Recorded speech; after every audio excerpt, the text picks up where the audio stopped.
gostaria de dar alguns avisos. Nós pedimos que vocês reservem o chat apenas para as perguntas que serão dirigidas posteriormente à doutora ao final da palestra.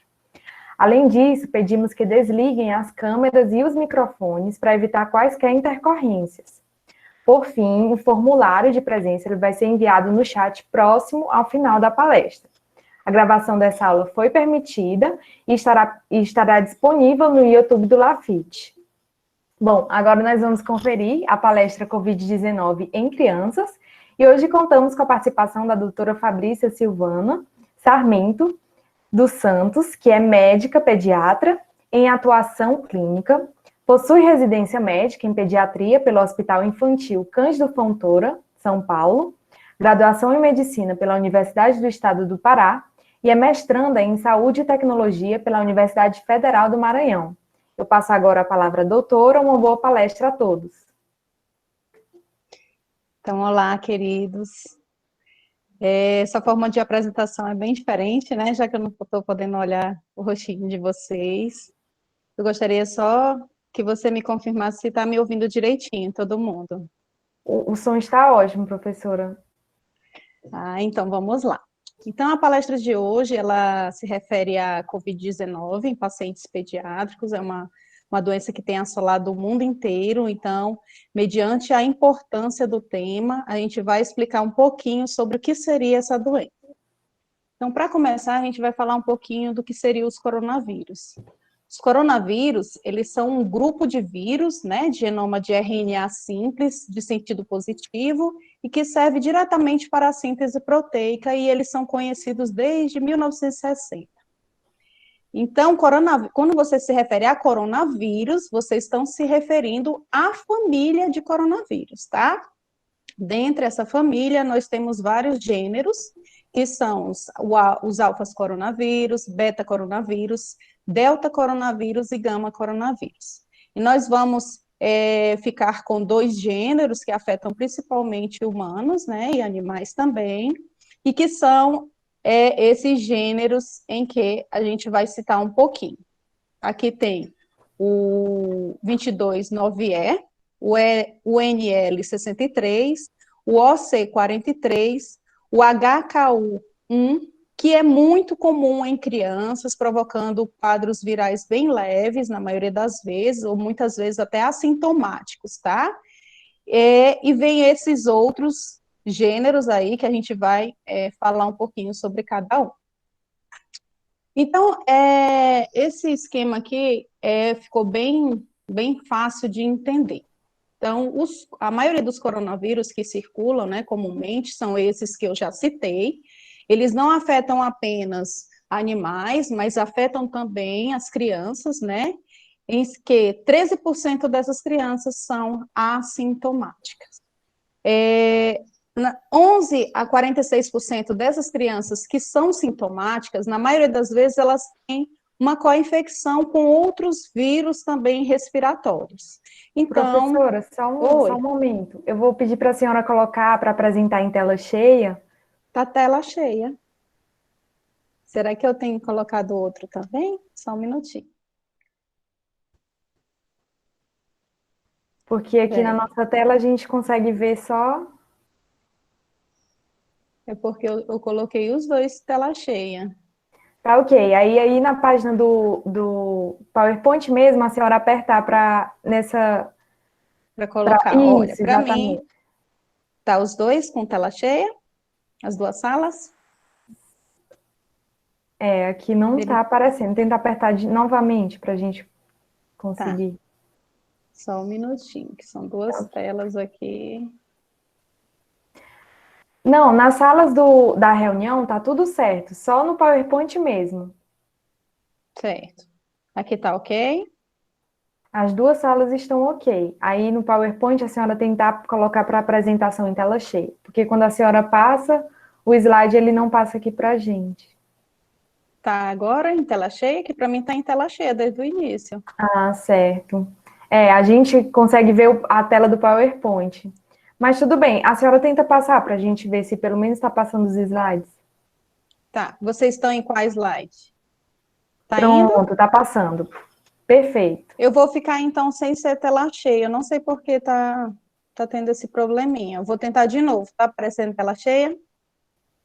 Pra gente não aparece, mas Não aparece, tá dando né? Eu não para sei ver por quê. direitinho. Ai, Mas tá que dando para ver pena. direitinho. Eu não sei o que eu poderia fazer aqui, gente. Espera aí, rapidinho. Para ficar uma aula legal, né? Deixa eu ver se agora vai. Foi? Não, né? Não, infelizmente ainda tá. Para mim aqui eu coloco tela E cheia e não aparece tela aparece. cheia, né? É. Mas deu para entender agora? Mas dá para entender. O pessoal só podia verificar aqui para mim, me dar algum feedback. Acho, mas agora tá dando certo, professora. Eu não sei Porque estava porque eu passando os coloco slides e aqui. não estava passando para a gente. Entendi. Eu Dá tento para ver, aqui, pronto. para mim aparece, entendeu? Tela cheia direitinho. Mas aí eu acho que para vocês não está aparecendo, né? É, Mas agora todo mundo está vendo esse slide que tá? isso, todo mundo está vendo sim. Se a senhora Tá. quiser Então, fechar e abrir o PowerPoint, mas tá dando certo, dessa uhum. Eu forma. acho que eu também não consegui da vez passada, eu tentei, mas eu não consegui, que eu dei uma aula também para o curso de enfermagem, eu não sei o que aconteceu, eu achei que era só problema lá. Mas eu vou estar verificando depois, que agora está meio em Tá cima, né? perfeito assim, professora. A gente consegue ler sim, tá bom? Consegue, né? Mas qualquer coisa vocês Consegue me sim. avisem, tá? Eu aviso, pode deixar. Tá, tá bom. Então vamos lá. Eu não sei se vocês já viram esse slide, viram? O pessoal está dizendo que sim. Tá, então só para resumir aqui. Então a gente estava falando nos coronavírus que estão, nos gêneros que estão em circulação, né, a nível mundial também, que são mais comuns, eles se apresentam de forma cíclica, né, sazonal, e que atingem a maioria das crianças, elas apresentam uma forma bem leve ou até com comorbidade, né, com outras co-infecções por outros vírus respiratórios, que são esses subtipos que eu já falei. Quando foi em 2002, lá na China, surgiu um novo vírus que estava relacionado à síndrome respiratória aguda severa. E esse vírus, ele foi denominado como SARS-CoV, né, ou SARS-CoV-1. E ele provocou ali uma pequena epidemia a nível local, onde foi verificado que 2% das crianças eram assintomáticas, quase 100% apresentavam febre, e dentre aquelas pessoas que estavam acometidas por esse vírus, até 17% evoluíam para óbito em adultos e crianças se aproximavam de zero.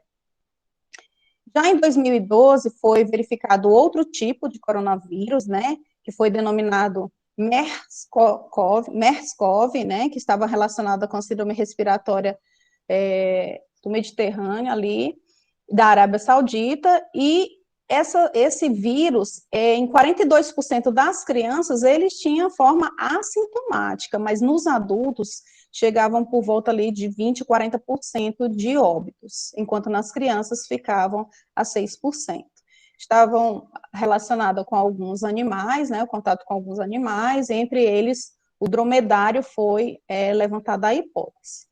Já em 2019, a gente lidou com outro tipo de vírus, que também é da família do coronavírus, e foi denominado SARS-CoV-2, e apareceu lá na China. 10% das crianças estavam assintomáticas, enquanto que 50% delas poderiam ter febre, né? A mortalidade ali era em torno de próxima a 0%. Por quê? Quando a gente se refere à quantidade de crianças infectadas, na hora que você vai ver essa taxa de mortalidade, ela se aproxima de zero, porque realmente o acometimento das formas mais graves nas crianças, elas são em menor número. Então, foi identificado que esse novo vírus, ele tinha 96% de semelhança com o genoma do HTG13, que é um coronavírus isolado em morcegos, com provável mutação e recombinação com o hospedeiro intermediário, que seria um pangolim. Aí, em dezembro, na verdade, final de novembro para início de dezembro de 2019, iniciou uns casos de pneumonia viral lá em Wuhan, na capital da província de Hubei, na China. Estava relacionado ali com o mercado de animais, né? E foi verificado que essa pneumonia era nova e que era altamente transmissível. Então, foi identificado esse novo vírus, né, que foi designado como SARS-CoV-2, relacionado com a síndrome respiratória aguda severa, coronavírus 2. E então, foi denominada a doença causada por esse vírus como Covid-19, tá? Começou lá em Wuhan, no final de novembro para início de dezembro. E em 27 de fevereiro de 2020, pasmem, 46 países já estavam acometidos, obrigando, então, a Organização Mundial de Saúde a declarar uma emergência mundial, né, uma pandemia por esse novo vírus. Aí, eu tirei uma foto para vocês identificarem o quão transmissível esse vírus é. Dia 18 de junho, tinha um total de pacientes confirmados, 8.461.000 pacientes no mundo inteiro acometido, em que as mortes giram por volta de 453 mil mortes. Só que, na verdade, esse número é muito maior, né, porque a gente não faz a dosagem em todos os pacientes, a maioria assintomáticos ou oligossintomáticos, não foram testados. Então, realmente, é um vírus de uma transmissibilidade gigantesca. Quando você verifica o total de acometidos, até que a morte por esse vírus, ela não é tão grande. O que acontece é que, como ele tem um potencial de infecção de muita gente ao mesmo tempo, aqueles casos mais moderados que necessitam de atendimento hospitalar, faz sobrecarga do sistema de saúde. Então, é por isso que é um vírus que causa um temor muito grande, né, na maioria da população médica e científica, justamente por fazer com que os casos moderados a graves necessitem de atendimento e aí sobrecarrega o sistema de saúde, não dando, muitos locais tiveram até que escolher quais eram os pacientes que teriam o suporte prioritário. Então, como é que seria essa transmissão por esse vírus? Então, a transmissão é de contato com pessoa infectada, né, por gotículas respiratórias geradas quando a pessoa tosse, espirra, ou até mesmo por gotículas de saliva, que acontece ali durante o espirro, ou até mesmo uma secreção nasal.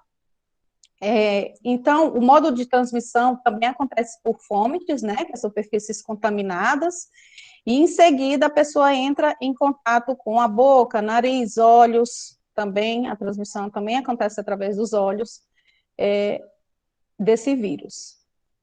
Uma coisa também a ser orientada para vocês é que foi identificado esse vírus também nas fezes, tá? Então, é um vírus também de transmissão oral fecal, o que corrobora aí a necessidade de uma higienização mais adequada aí das mãos, tanto com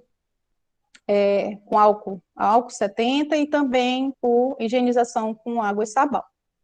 Então, esse vírus já foi detectado aí em suave oral, anal, no sangue, e muitas vezes, 1 a 2 dias antes do início dos sintomas, ele também já pode ser detectado em amostras respiratórias. Então, quando a gente fala de fisiopatologia, não sei se está todo mundo vendo aí essa foto, é necessário a gente tentar entender primeiro como é que o vírus ele entra no organismo. Então, foi identificado aqui uma expressão de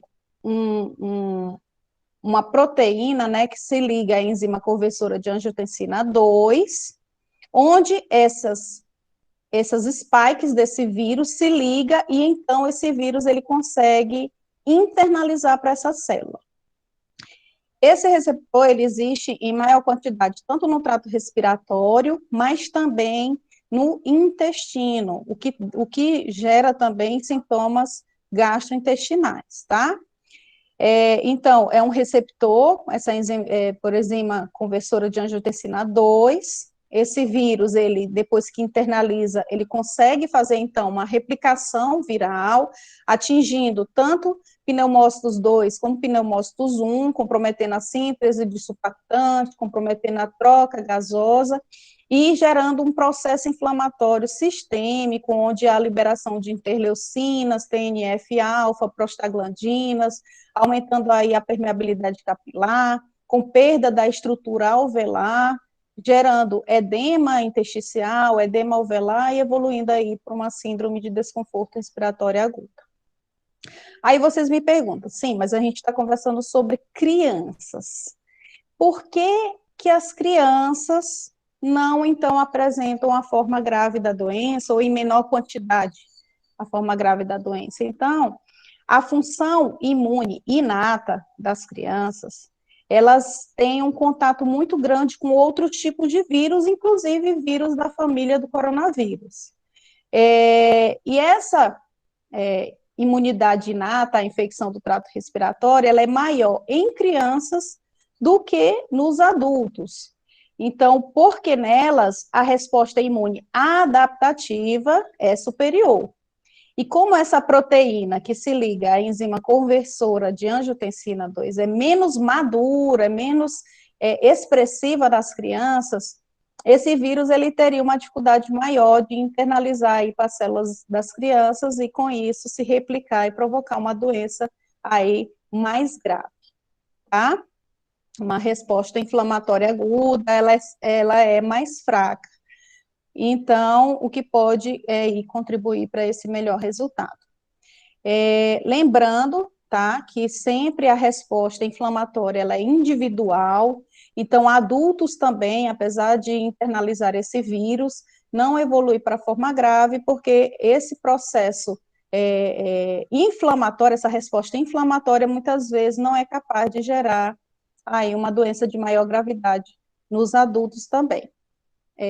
Lembrando que as crianças podem sim apresentar casos graves e até mesmo a morte, mas especialmente as crianças que têm comorbidade e as menores de 1 ano que foram relatadas. Nesse artigo a gente pode verificar que o quadro clínico ele pode ser bem exuberante, tá? A tosse, que na maioria das vezes é seca, contrastando aí com tosses em outros quadros respiratórios, que normalmente é uma tosse mais cheia, mais produtiva. A tosse é seca aqui no SARS-CoV-2, né, nesse vírus, Covid-19. 48% dessas crianças que foram verificadas apresentavam essa tosse mais seca. 46% tinha ali uma hiperemia ali de orofaringe, e 41% dessas crianças apresentavam febre. Então, deixa eu explicar uma coisa para vocês. Esses outros 50% que não apresentavam tosse, não apresentavam hiperemia de faringe, não apresentavam febre, poderiam ser COVID? Claro que poderia, né, gente? E a outra coisa também que foi verificada é que, nesse artigo, 58% das crianças apresentavam uma temperatura menor que 37,5. Então, nem chega a ser febre, né? Que febre a partir de 37,8 é só aquela temperatura ali subfebril. Também tinham componentes gastrointestinais, né? Tinha diarreia, poderia ter vômitos, mas aí em menor quantidade. A rinorreia, né, que é a coriza, a famosa coriza, que é muito frequente nos quadros respiratórios virais, aqui no COVID ele vê apenas em 7% das crianças. Então, chama atenção, né, que as crianças apresentavam esses sintomas aí menos sugestivos de quadros respiratórios, né, porque era uma tosse seca, não tinha coriza, era uma febre baixa, o que contrasta um pouco, às vezes, com outros vírus, tá bom? Mas foi verificado também que algumas crianças apresentavam uma taquicardia na admissão, uma taquipneia, um aumento da frequência respiratória, e sim, alguns casos graves, tá? O COVID-19, ele não tem só essas manifestações respiratórias e gastrointestinais. Na verdade, foi verificada uma exuberância, tá, de sintomas mimetizando muitas doenças, inclusive com manifestações cutâneas, como erupções maculopapulares, né, alguns rachis que podem também vir em outras viroses, né, como enterovírus, alguns enterovírus e outros vírus que acometem principalmente as crianças. Ele poderia também vir com erupções vesiculares aí, fazendo uma varicela-like, que a gente chama, mimetizando aí uns quadros de catapora, lesões urticariformes, tá? Aquelas placas urticariformes, mimetizando quadros alérgicos, e outras alterações menos frequentes, como erupções similares a geladuras diárias acrais, como mãos e pés, e livedos reticulares também, que foi em menor aí, quantidade de pacientes acometidos. Então, quando a gente vai para a classificação, segundo esse artigo, eles classificaram os pacientes em assintomáticos, em que gera a maioria das crianças são assintomáticos, oligossintomáticos, né, entra aí nos quadros leves, em que elas não têm sinais nem sintomas, exames de imagem são completamente normais, mas a pesquisa viral, ela veio positiva, tá? Normalmente essas crianças que foram aí dosadas, né, essa pesquisa viral, realizada essa pesquisa viral, eram pais que eram sintomáticos e que quiseram fazer os exames nas crianças para ver aí se a criança tinha adquirido o vírus ou não. Sintomas leves, que aí se confunde com outros vírus, né, rinovírus, adenovírus, influenza vírus e o vírus influenza e outros vírus, fazendo uma infecção de vias aéreas superiores, tendo ou não febre, e tendo ou não sintomas gastrointestinais, tá? Mas quando você vai para o exame físico, não tem alteração de ausculta, é aquele assim, exame físico bem pobre que você não tem muito achado. Podem também evoluir para quadros moderados, né? Com pneumonia, né? Pneumonia viral, tosse, febre frequentes, pode ter sibilância, mas normalmente você não identifica aí hipoxemia, né? A saturação fica acima de 94%, e também não apresenta dispneia, não apresenta taquipneia, nenhum desconforto respiratório. Então, essa criança não necessita de oxigênio. Mas, como qualquer outro vírus, pode sim ter os casos graves, apesar de que a frequência ser mínima, mas você tem que ter atenção nessas crianças que podem evoluir para um caso mais grave.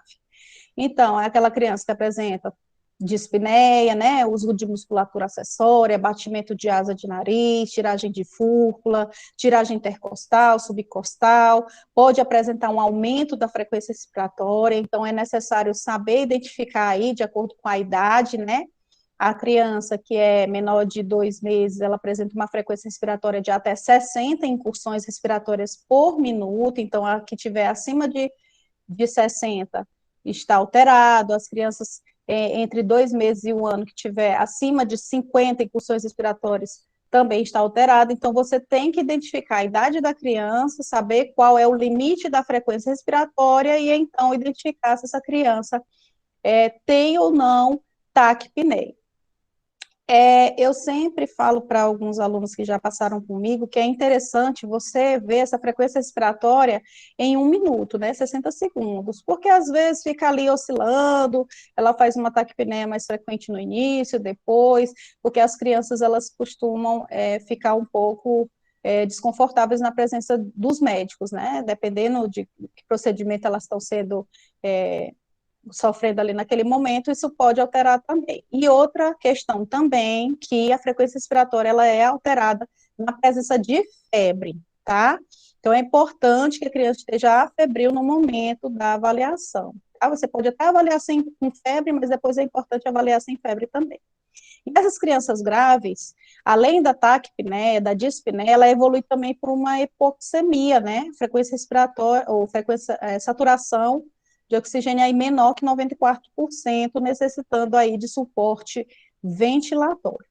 E ainda, os casos críticos, que você verifica uma evolução mais rápida para a síndrome da angústia respiratória aguda, ou insuficiência respiratória aguda, que pode evoluir aí com choque, choque cardiogênico, choque séptico, encefalopatia, miocardite, alteração de coagulação, insuficiência renal, aí é uma criança bem mais grave que necessita aí da unidade de terapia intensiva, tá? Então, esse estudo aqui, recente, publicado no Pediatrics, né, que analisou uma população de 2.143 crianças, ela mostra que a quase totalidade delas apresentaram aí sintomas bem leves, né, quando a gente observa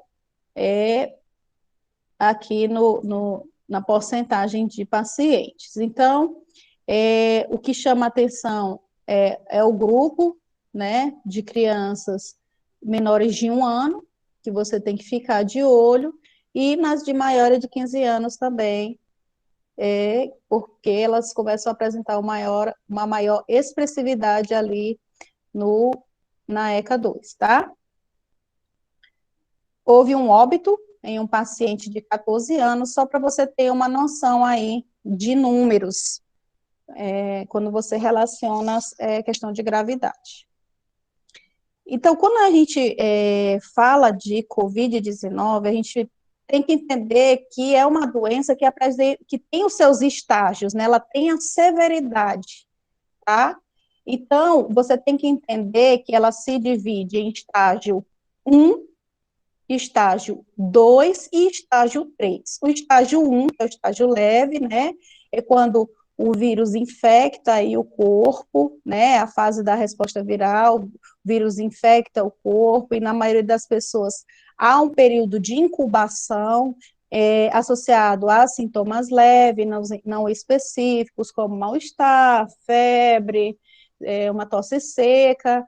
E aí, nesse período, esse vírus, né, que é o SARS-CoV-2, ele se multiplica e se espalha pelo sistema respiratório, tá? E como ele invade essas células, usando como porta de entrada essa enzima humana, que eu já expliquei para vocês, que é a ECA2, muito abundante aí no sistema respiratório, no intestino delgado e outras células endoteliais vasculares também, surgem esses sintomas respiratórios e outros sintomas aí não específicos, tá? Então, o diagnóstico nessa fase 1 é feito pelo PCR, que eu ainda vou explicar para vocês. Quando passa para o estágio 2, que é o estágio moderado, né? Em que aí por volta aí de 5, 6 dias, que passa para esse estágio. O estágio 2A, ele tem envolvimento pulmonar, mas ele não tem comprometimento aí da questão de suporte aí de oxigênio, né? Não tem necessidade de oxigênio nessa fase. O vírus, ele continua a se multiplicar, ele tem uma inflamação, né, aí localizada nos pulmões. O paciente desenvolve essa pneumonia viral, tosse, febre, né? E quando passa para o estágio 2B, aí envolve a hipóxia, tá? Que é a baixa oxigenação aí no corpo, né? Baixa circulação de oxigênio no corpo. Então, a pessoa pode se manifestar com falta de ar, os sintomas, eles se agravam, né? Então, ele pode evoluir com cansaço, sem motivo aparente. Então, você tem que ficar de olho nesse paciente aí, que já passa aí de 5, 7 dias e que está ainda apresentando agravamento do caso, tá? Tem necessidade, muitas vezes, de exames específicos, como tomografia, depois a gente vai ver essa parte, e um suporte melhor aí de quem está atendendo, tá? E no estágio 3, que é a fase da resposta inflamatória, e que já entra na resposta inflamatória mais avançada, né? É essa fase que tem a resposta inflamatória generalizada, é uma hiperinflamação sistêmica, tá? Só uma minoria, tá? 5 a 10% das pessoas que tiveram essa doença que vão evoluir para essa fase. em que a inflamação ela se espalha por todo o corpo.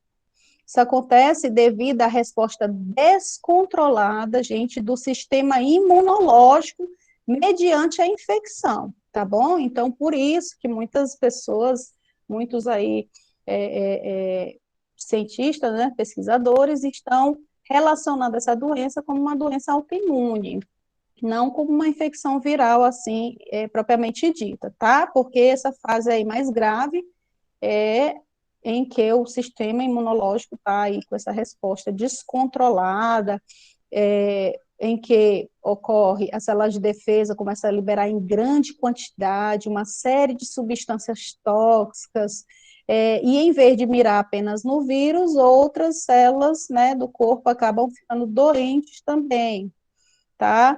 E nesse estágio pode ocorrer choque, pode ocorrer falência respiratória, colapso do sistema cardiorrespiratório, colapso do sistema renal. Então, por aí você vai vendo que é uma fase que tem um prognóstico ruim. É necessário um atendimento aí de excelência, tá bom? Pessoas que já está em ambiente de UTI, unidade intensiva, né? E precisa aí de pessoas, de médicos altamente competentes para também tratar as complicações da doença. E o diagnóstico, como é que é feito? Então, a recomendação do Ministério da Saúde é que não colete os casos leves. Se bem que saiu uma nota hoje, tá, que a ANS está pedindo para todos os planos de saúde liberarem a coleta em caso de síndromes gripais, tá? E desconforto respiratório agudo. Então, os planos de saúde, eles começaram, a partir de hoje, aí, ter a indicação de coleta, tá? Que antes era só pago, a não ser o sistema público que estava identificando os casos mais graves. Então, o caso suspeito é aquele paciente com sintoma respiratório de início agudo que pode vir ou não com febre. Então, isso é muito importante, porque tem muitos médicos que o paciente não tinha febre, tinha só aqueles quadros ali, aquela tossezinha seca, tal, mas não tem febre, então eles estavam descartando. E é necessário vocês saberem que paciente sem febre, sim, pode ter COVID, tá? Então, a confirmação é através da detecção viral, né, que é padrão ouro, vou já explicar para vocês, nesses métodos laboratoriais aqui para diagnóstico. Então, aqui vocês veem que a reação das transcriptases reversas, seguida de reação em cadeia, reação em cadeia da polimerase, é o padrão ouro para identificação, porque você verifica a amplificação de determinada sequência genética do próprio vírus, tá? Então, é o PCR que o pessoal fala, RT-PCR, para coletar. E faz normalmente por suave de nasofaringe, em que você insere esse cotonete aí que está do lado, aí na narina do paciente, paralelamente ao palato, é necessário saber todo o procedimento para coleta, para não dar ali o falso negativo. Tem também a questão dos testes sorológicos, né, do teste rápido, que é o teste qualitativo, e o teste sorológico quantitativo, em que verifica aí tanto o IgM quanto o IgG, tá? É necessário também referir que o IgA também está relacionado com esse vírus aí, tá? Alguns exames, algumas pesquisas estão relacionando com esse vírus aí, a quantidade de IgA. Então, tá aí para vocês darem uma olhadinha em que momento solicitar o PCR, em que momento solicitar os testes rápidos e os testes quantitativos, para vocês entenderem de acordo com o título viral, que vai estar em maior aí quantidade, até ali por volta do 10º dia, você consegue pegar através do PCR o vírus. Os sintomas normalmente começam a partir do 2º, 3º dia, e normalmente no 15º o paciente já está melhorando, tá? E a partir de 7 dias é que você vem com esses testes rápidos e sorológicos aí para verificar IgM e IgG e não mais o PCR, ok? Em relação a exames laboratoriais, em relação a exames laboratoriais e de imagem nas crianças, tá, gente? A gente está falando de crianças. Normalmente, esses exames, eles vão ficar restritos para os casos moderados a graves, tá? Que é a minoria. Então, não tem necessidade de ficar solicitando exames laboratoriais para paciente. A radiografia de tórax, ela não é um exame, assim, mais fidedigno para ver lesão de pulmão de COVID-19. É a tomografia computadorizada, tá? Só que você não vai irradiar sem necessidade essas crianças, tá bom? Somente mesmo aqueles casos que é aquelas crianças que estão apresentando um quadro mais grave, sinais de alerta, aí sim você tem a necessidade, está pedindo um hemograma, um PCR, que nesse caso não é aquele reação de cadeia polimerase lá, tá? Aqui é uma prova, é proteína C reativa, é uma prova inflamatória, tá? Tem a procalcitonina, tem as transaminases que você solicita, CPK, dedímero, então são alguns exames que você solicita somente para aquelas crianças que estão evoluindo para os casos mais graves. No manejo clínico, você tem que ter atenção para o seguinte: quando a criança está mais grave, você está se tratando aí provavelmente de uma síndrome respiratória e tem outros, tem uma síndrome também inflamatória sistêmica que eu vou falar depois.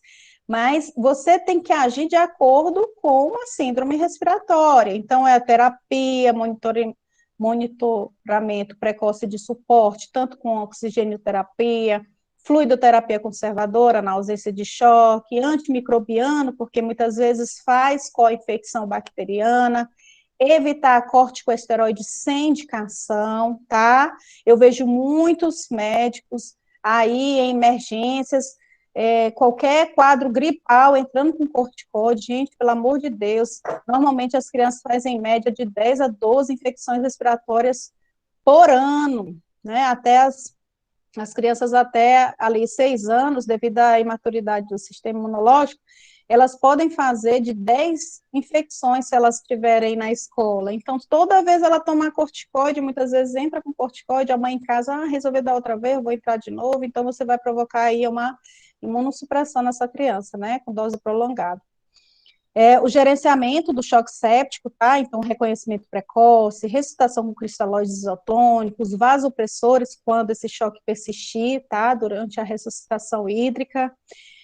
O tratamento da insuficiência respiratória hipoxêmica, você vai preferir aí uma ventilação não invasiva nos casos leves e a ventilação mesmo mecânica em casos com insuficiência respiratória aí, hipoxêmica mais persistente. E o principal é sempre prevenção de complicações, tá, gente? Antes de benefício, você tem que evitar um malefício. Então, reduzir dias de ventilação mecânica invasiva, para evitar barotrauma, volutrauma, evitar infecções associadas à ventilação, pneumonia por ventilação, reduzir a incidência de infecções sanguíneas pelo esse catéter, ficar de olho nesse catéter, minimizar a ocorrência de úlceras de decúbito, reduzir a incidência de úlceras por estresse, sangramento gastrointestinal. Então, tudo isso você tem que estar ali de olho no manejo clínico desse paciente. Aí, só que tem aí um parênteses, né? Quando a gente fala de COVID-19. Como é um vírus altamente transmissível, as inalações, as famosas inalações que a gente costuma fazer nas crianças, né? Que auxilia ali você não tem que você tem que evitar por causa da transmissibilidade, tá? Então a gente tem que proteger a equipe ali da área da saúde que está manejando aquele paciente. Então tem que isolar esse paciente, fazer isolamento para aerossol, né? Isolamento para contato, com todo cuidado. Na medida do possível, substituir as inalações por medicações em spray, tá? Não contraindicar medidas não invasivas de manejo de via aérea. Então, aquele paciente precisa de uma via aérea pérvia, tem que ali fazer a via aérea pérvia desse paciente, tem que entubar esse paciente. E quando fizer VNI, fazer em circuito fechado, para evitar essa transmissão. Sempre tratar com a infecção, como eu te falei, muito cuidado com os anti-inflamatórios não esteroidais, tá? Então, nesse artigo, ele fala que os casos suspeitos, ele tem que ser mantido isolado, com todas as precauções para prevenir e controlar infecções antes da confirmação laboratorial, porque muitas vezes você vai conseguir confirmar esse paciente como positivo para COVID 7 dias depois, às vezes, né? Às vezes o paciente vem ali no primeiro dia de doença, até não tem indicação ali de fazer um teste rápido, pode coletar ali um swab, mas aí até que vem o resultado, então você tem que dar, assim, um atestado para esses pais, né? Para cuidar dessa criança, se ele não tiver como ter uma rede de apoio, outras pessoas para cuidarem, então é necessário aí ter todo o cuidado com essa criança aí, com casos suspeitos. Casos leves devem ser tratados apenas com sintomáticos, gente. Preferência paracetamol, dipirona para controlar a febre, e apenas se tiver febre, para evitar ficar medicando a criança para a febre não voltar, é necessário orientar isso para os pais, tá? Alguns agentes antivirais, eles têm sido usados para reduzir a carga viral, né? E outra coisa, mas não tem benefício aparente até o momento, então você tem que primeiro também afastar outros vírus, né? Fazer um painel viral. Às vezes aquela gripe daquela criança não é pelo Covid, é por outro vírus, um adenovírus, enfim, que estão em menor quantidade, já que eles estão isolados da escola, mas eles continuam aí, tá bom? Então, bebês com insuficiência respiratória, né? Você tem que considerar aí um vírus essencial respiratório, um H1N1, tem que considerar outros vírus, tá bom? Não tem que ficar desesperado achando que tudo é Covid. E os pacientes graves, aí ele está falando para considerar hidroxicloroquina, azitromicina, tem a ivermectina, tem o anita, né?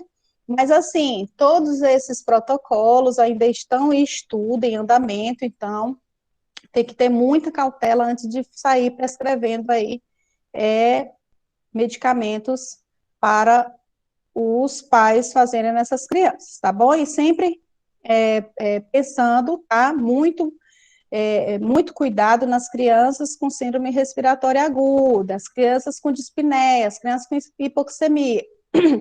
Elas devem ser hospitalizadas, tá? Porque criança descompensa muito rápido, então você tem que saber identificar aquelas crianças com sinais de alarme e sem sinais de alarme. Com sinais de alarme, frequência respiratória aumentada, uso de musculatura acessória, desidratação, vômitos persistentes, não consegue ingerir medicação pela boca. A mãe olha para você e fala: doutor, meu filho não está bem, meu filho não está bem. Acredite, é melhor pecar pelo excesso, tá bom? Então, muito cuidado, tá? A mãe conhece seu filho, pode ser que algumas ainda estejam exagerando, mas é sempre melhor pecar pelo excesso, esse é meu lema, tá? Quando a gente fala ainda em Covid, a gente fala também aleitamento materno, não é verdade? Então, eu vejo muitas mães querendo parar de dar o peito, se isolar num quarto, deixar a criança sem ver. Então, gente, isso daí tem que ser muito bem orientado. Ainda não tem, tá, estudos suficientes que relacionem a transmissão do vírus pelo leite materno. E mesmo transmitindo, devido ao alto índice de crianças que manifestam forma leves, é melhor dar o leite materno, porque ele é rico em anticorpos, o benefício é superior ao risco. Só que você só tem que orientar bem essa mãe. Olha, lavar bem as mãos antes de tocar no bebê, evitar tocar o bebê nas mãos, usar máscara facial durante a amamentação, todo esse critério de higienização você tem que orientar essa mãe, tá? E se ela não quiser? Se ela não quiser, você pode ainda orientar. Antes de estar orientando fórmula, você pode dar a opção para ela para estocar o seu próprio leite, tá? Extração do leite, ou manualmente, ou com bomba de extração, guardar ali bem no congelador ou no refrigerador, se for menor que 12 horas. Então, tem toda essa possibilidade, tá? Considerando que o leite materno tem um benefício muito grande, tá? E, não menos importante, começou em abril desse ano, né, a Europa Ocidental começou a referir uma entidade ali pediátrica febril, que envolvia hiperinflamação sistêmica, envolvimento de vários órgãos, dor abdominal e sintomas gastrointestinais, e isso aí gerou uma preocupação a nível mundial. E foi identificado o quê? uma síndrome inflamatória multissistêmica associada à Covid-19 em crianças. É esse nome que a gente está dando, tá?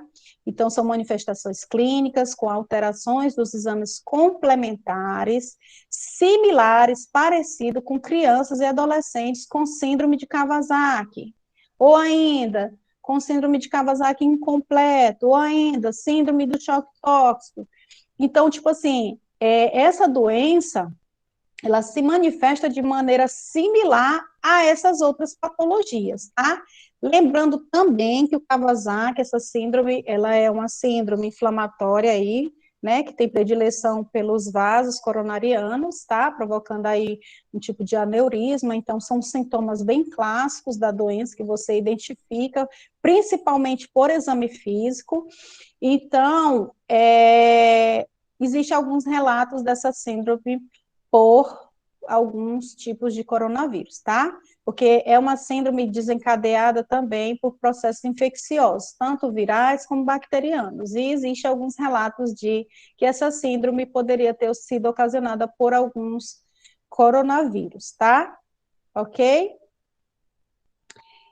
Então, a primeira série de casos com essa síndrome inflamatória multissistêmica, ela foi relatada em 8 pacientes, tá? Que as idades variavam entre 4 e 17 anos. Deixa eu só explicar uma coisa rapidinho aqui, só para vocês entenderem, que eu esqueci.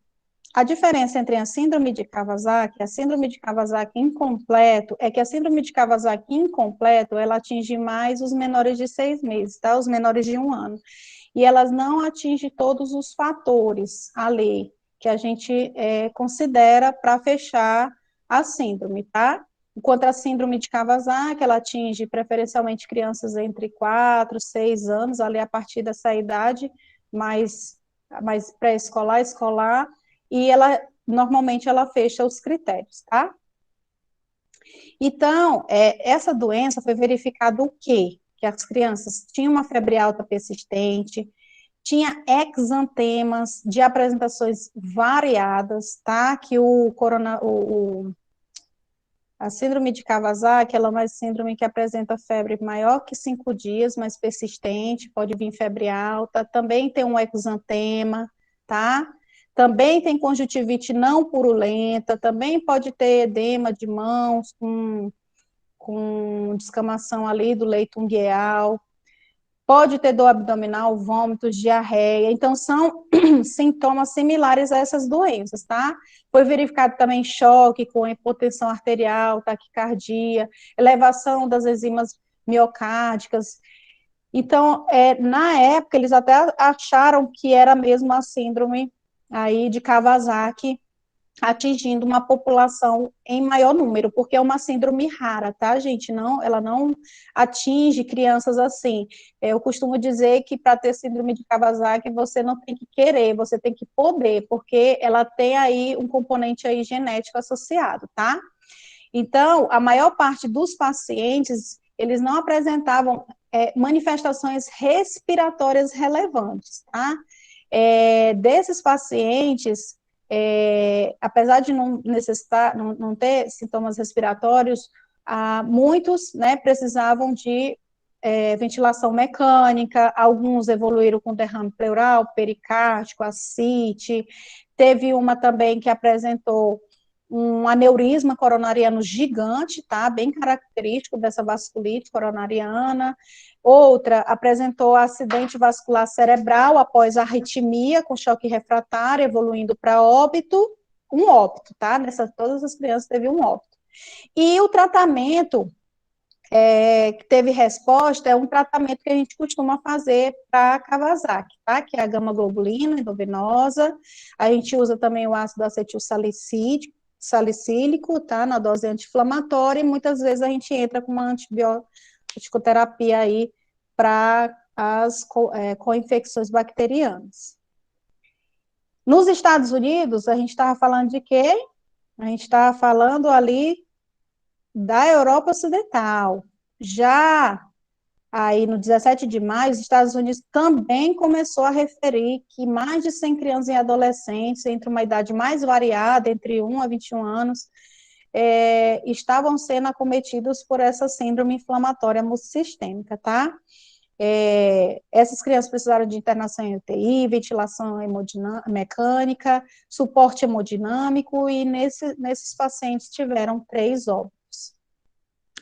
Outra série também recente de casos foi em Bergamo, na Itália. Eles também falaram que estava cometendo exclusivamente a faixa etária pediátrica e tinha um aumento de 30 vezes na incidência de manifestações clínicas e alterações laboratoriais que se assemelhavam a essa síndrome de Kawasaki, tá? Para vocês verem que, no início, eles até pensaram que poderia ser essa síndrome, mas no final eles viram realmente que era uma síndrome inflamatória multissistêmica que estava associada à COVID. Então, quais são os sinais de alerta para essa síndrome inflamatória? São crianças de 0 a 19 anos, que você verifica que está com uma febre maior ou igual a 3 dias, e pelo menos 2 dos seguintes, que eu vou falar vários, 2 desses próximos sinais e sintomas, tá? Então, tem febre por mais de 3 dias e apresenta o quê? Um exantema, ou então uma conjuntivite não purulenta, bilateral, com sinais de inflamação mucocutânea, que esse vírus, ele também tem acometimento oral, tá, gente? Ele também acomete boca, então vocês fiquem de olho. A criança pode ter também hipotensão ou choque associada a essa febre, características de disfunção miocárdica, pericardite, valvulite, anormalidades coronarianas, tá? Evidência de coagulopatia com alguns exames alterados, como TP, TTPA, dedímero elevado, problemas gastrointestinais agudos, como diarreia, vômito do abdominal. Então, preste atenção. Eu pego uma criança que tem mais de 3 dias de febre, que tem uma conjuntivite não purulenta e tem diarreia, pode ser que ela seja uma complicação dessa síndrome inflamatória sistêmica? Pode, tá? Porque você associou aí 2 desses sinais e sintomas, tá, gente? Então, para vocês verem como tem que ficar aí com a orelha em pé. Marcadores elevados de inflamação, como o VHS, o PCR, que eu já expliquei para vocês, e a procalcitonina, e nenhuma outra inflamação microbiana, tá? Porque assim, presta atenção, eu já peguei uma criança, tá? Que foi aventada a hipótese de síndrome de Kawasaki, que veio de Marabá, indicada por 2 médicas lá, e que era já para internação, para fazer imunoglobulina, tal, não sei o quê, suspeita de ser uma síndrome inflamatória multissistêmica, a mãe chegou apavorada e quis pedir uma segunda opinião. E pasmem, era uma escarlatina, que o tratamento é uma bezetacil. Então, tipo assim, eu sei que essa síndrome, essa doença, ela tá deixando todo mundo assim, de orelha em pé, todo mundo apavorado. Só que vocês têm que ver também que existe as outras doenças, elas não deixaram de existir. Elas podem estar em menor expressão porque as crianças não estão indo para a escola, então não tem tanta aquela quantidade. Mas atentem-se, pode ser uma infecção de garganta, pode ser uma gastroenterite por enterovírus, pode ser outras coisas. Então, assim, a clínica é soberana. Precisar de exame físico, faça. Mas a gente tem que considerar também, lógico, que a gente está numa pandemia, então o diagnóstico diferencial sempre vai ser COVID. Mas vocês têm que saberem que as outras doenças estão por aí. Então, às vezes, o paciente está com uma sepse bacteriana e você ali achando que é COVID. Está com uma síndrome de choque estafilocócico ou uma infecção estreptocócica. Então, tipo assim, tem que ficar de olho, tá? Tem que examinar, botar a mão no paciente, pelo amor de Deus. Exame clínico é anamnese, exame físico, gente. Vocês não vão adivinhar a doença sem botar a mão no paciente, por favor. E sempre considerar também a sorologia aí positiva, ou PCR positivo para COVID-19, tá bom? Temos que considerar as comorbidades, possivelmente relacionadas ao pior prognóstico em pediatria. Lógico que não vai ser todas as crianças menores de 2 anos que vai ter casos graves, elas podem estar relacionadas ao pior prognóstico, doença pulmonar crônica, asma, cardiopatia, diabetes, insuficiência renal, imunossupressão, né? Então, assim, tem que ficar de olho nessas crianças, tá? Podemos usar alguns exames de imagem e ecocardiograma, tá? para verificar a evidência de miocardite, pleurite, dilatação de artérias coronarianas, o raio-x, tá, que pode me ajudar também com infiltrado simétrico, ou até mesmo derrame pleural, ultrassom, para verificar sinais de colite, ileite, linfadenite. Tem muitos casos de adenite mesentérica que mimetizam quadros de apendicite por COVID, tá? Então, ele faz ali uma inflamação dos linfonodos mesentéricos, então tem que ficar de olho também. E a tomografia computadorizada de tórax, tá? Para verificar normalidades aí na artéria coronária ou não, sendo que a gente está falando de síndrome inflamatória multissistêmica, tá bom? Então, considerando que os casos ocorreram dias ou semanas após a COVID-19, pode ser uma complicação tardia, tá? Relacionada à resposta imunológica desproporcional à infecção, como a gente já conversou. Vale ressaltar que tais ocorrências foram raras até o momento, então, a nível mundial, você conta nos dedos, né? Você conta as crianças que manifestaram essas síndromes inflamatórias e que, como eu já disse, Kawasaki é uma vasculite primária aguda, febril, autolimitada, com predileção específica pelas artérias coronarianas e que afeta preferencialmente lactentes e crianças jovens previamente saudáveis. E eu deixo aí essa frase maravilhosa, que nunca nos falte a esperança de dias melhores, tá bom? Então, é um prazer gigante estar na presença de vocês e eu espero aí as perguntinhas. Obrigada, professora. Nós tivemos algumas perguntas. Sei. Bom, a Thalia Alves, ela pergunta, professora, o leite materno, ele pode ser armazenado até quantos dias? Tá, então assim, gente, minha internet tá, ou minha bateria tá caindo, vocês esperam só um segundinho para eu colocar aqui. Sim. Um Tranquilo, segundo. professora.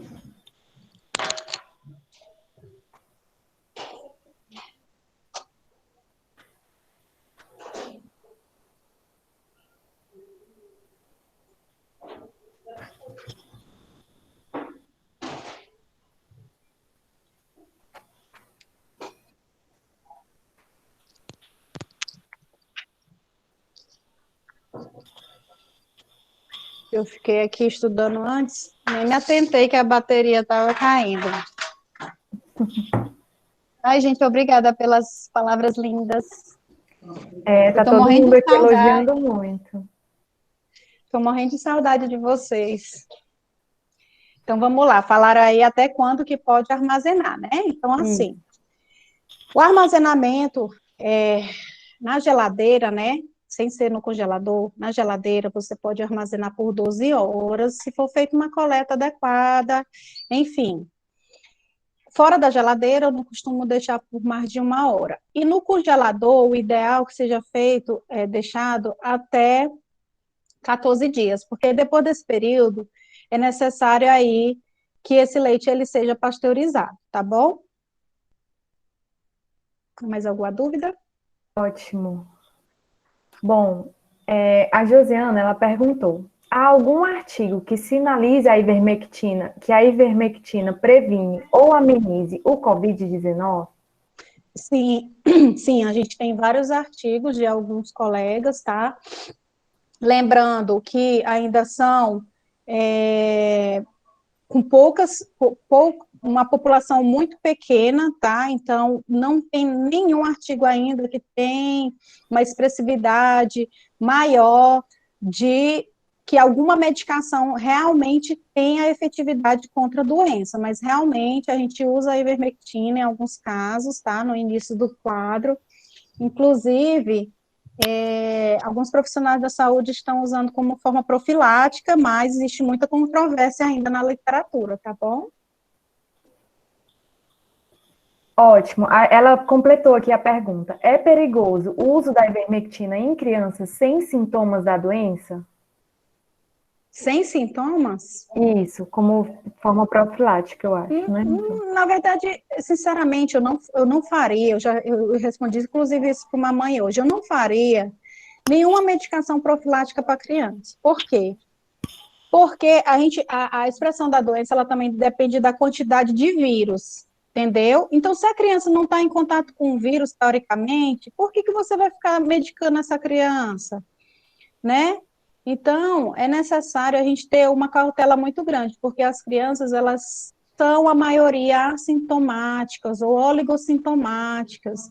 Então, não tem por que você ficar medicando essa criança, aí sobrecarregando esse fígado, sobrecarregando esses outros órgãos com medicamentos que, teoricamente, agora, sim, é para profissional da saúde que está ali na linha de frente. Eu não sou contra fazer a profilaxia. Agora, para criança assintomática que não está nem em contato com o vírus, eu não concordo, tá bom? Certo. A Conceição Aí, de Maria, ela perguntou: professora, boa tarde. Uma criança que teve pneumonia é grupo de risco para contrair o Covid-19? teve pneumonia quando? Recente? Ou está com pneumonia? Não entendi a Ela não pergunta. especificou. Conceição, você podia perguntar novamente? Enquanto Porque, isso, eu vou passar para. Ah, na verdade, é assim, a criança, ela tem um quadro respiratório a nível pulmonar, né? Tem, por exemplo, bronquopneumonia, pneumonia comunitária, que a maioria manifesta pneumonia comunitária.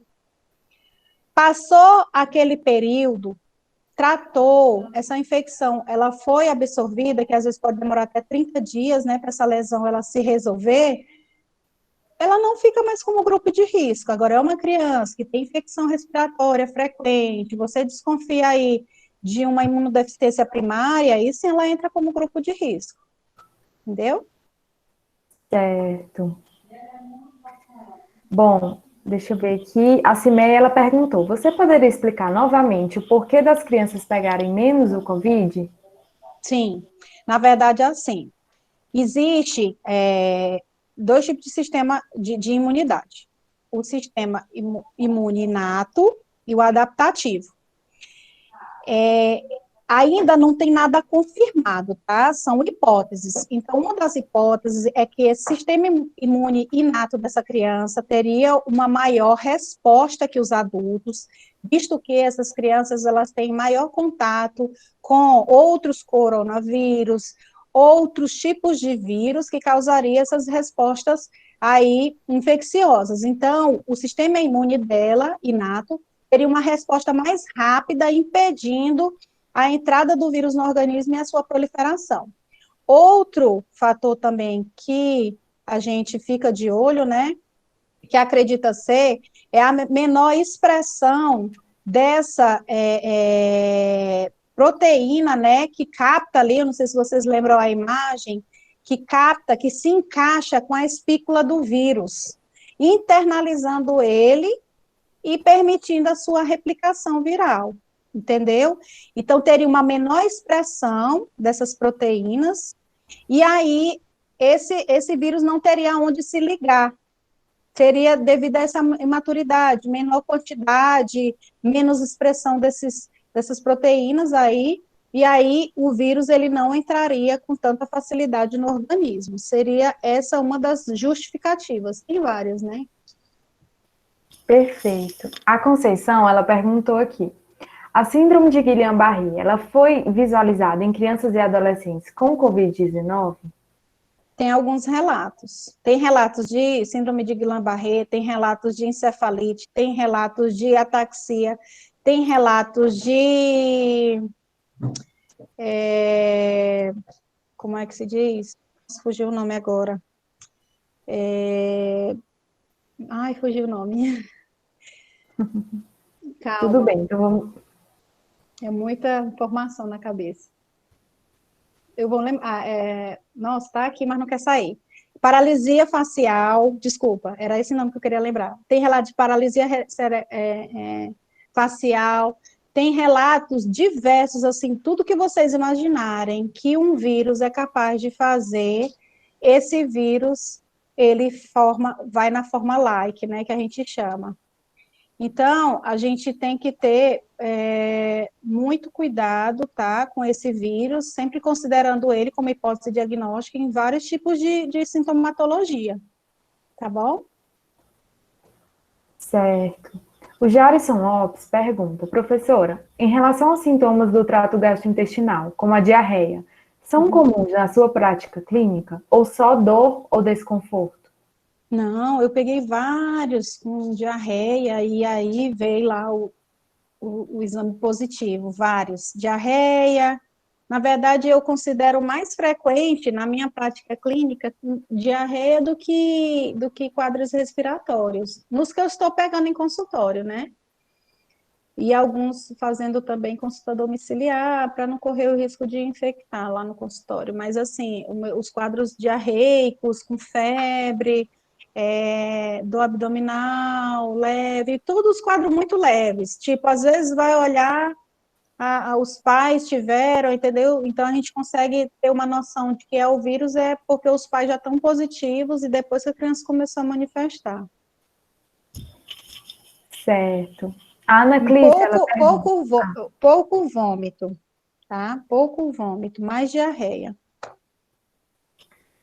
Tá ok, então. A Ana Clícia, ela perguntou: quais os critérios para indicar o uso de corticoide no quadro respiratório agudo? Tá. Ele entra na fase 2. Vocês lembram lá que era a fase 1, fase 2A, 2B e a fase 3. Então, o corticoide ele entra na fase 2, tá? Comprometimento pulmonar. É o que tem centrado, e nos adultos estão fazendo bastante dexametasona. Mas nas crianças, assim, a gente não está quase pegando. Vocês verem, foi tão desativado os leitos infantis nos hospitais particulares por causa que a expressão de crianças com quadros moderados a grave é bem baixa. Mas entra na fase 2 da doença, porque se você entrar na fase 1 de replicação viral, você corre risco de agravar ainda mais a doença, tá? Que é aqueles primeiros 5 dias. Tem que ter cuidado com isso. Certo. A Tamara perguntou: tem muitos quadros somente dermatológicos na Covid-19 em crianças? Não, é bem mínimo, até na população adulta também é mínimo, imagina as crianças. Eu peguei um caso só até agora, manifestação dermatológica, e que eu desconfiei que fosse Covid-19. Certo. Então, acabaram as perguntas, professora. Em nome de toda a comissão, eu agradeço bastante por a senhora ter se disponibilizado em participar do nosso evento. Eu que Muito obrigada por agradeço a essa aula que foi confiança. bastante esclarecedora para todos nós. E aí eu deixo o meu Instagram, tá? BRA, Fabrícia Sarmento, para quem quiser ainda, tiver tido algumas dúvidas ou quiser conversar comigo, discutir algum caso, eu estou à disposição, tá bom? Muito obrigada, professora. De Agradeço nada, gente. bastante. Um beijão, eu vi aí muitos alunos, eu estou Muitos morrendo de saudade de elogios. vocês. Se alguém puder tirar uma foto para a gente guardar, eu agradeço. Vamos lá. Então, se você, quem for aluno da professora, ou todo mundo mesmo, quiser ligar a câmera para a gente bater uma foto aqui, Eu à agradeço por vontade. guardar. Já vi que Agora muita dá gente certo ligar a saiu. câmera.